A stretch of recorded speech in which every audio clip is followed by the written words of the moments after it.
સમાચારની શરૂઆત એક મહત્વના સમાચારથી તો છેલ્લા 4 દિવસથી અમદાવાદમાં ધોધમાર વરસાદ વરસી રહ્યો છે ત્યારે તેની અસર અમદાવાદ એરપોર્ટ પર પણ પડી છે।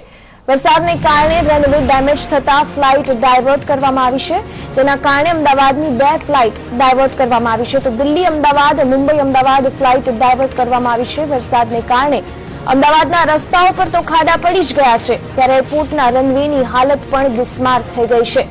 વરસાદને કારણે રનવે પર ખાડા પડી જતા ફ્લાઇટ ડાયવર્ટ કરવામાં આવી છે। આજ મુદ્દા પર વધુ જાણકારી સાથે અમારા સંવાદદાતા વિનોદ દેસાઈ હાલ અમારી સાથે જોડાઈ ચૂક્યા છે।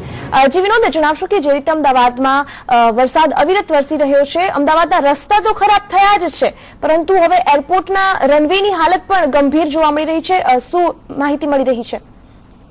જી દિવ્યા, વાત કરવામાં આવે અમદાવાદના એરપોર્ટની તો જે રનવે છે, રનવે ઉપર ગાબડું પડવાના કારણે ફ્લાઇટ રદ કરી હોવાના સમાચાર આવી રહ્યા છે। 2 ફ્લાઇટ હતી જે દિલ્હી અમદાવાદ અને મુંબઈ અમદાવાદ બંનેને ડાયવર્ટ કરવી પડી છે। અહીં દિવ્યા, મહત્વની વાત એ છે કે કરોડોના ખર્ચે 6 મહિના સુધી આ રનવેનું રિપેરિંગ કામ થયું છે। આ ચોમાસા દરમિયાન જ આ બીજી વખત જે ગાબડું પડવાનો બનાવ બન્યો છે તેને ક્યાંક ને ક્યાંક એરપોર્ટ તંત્રની પોલ ખુલ્લી પડતી હોય તેવું લાગી રહ્યું છે। બીજી બાજુ જો વાત કરવામાં આવે તો આમ પણ અમદાવાદ એરપોર્ટ છેલ્લા કેટલાક દિવસોથી ચર્ચાના કેન્દ્રમાં રહ્યું છે કે રનવેનો પ્રશ્ન હોય, મુસાફરોની સુવિધાનો પ્રશ્ન હોય કે પાર્કિંગનો પ્રશ્ન હોય, દરેક પ્રશ્ને એરપોર્ટ સત્તાવાળા કશું પણ કહેવા તૈયાર હોતા નથી।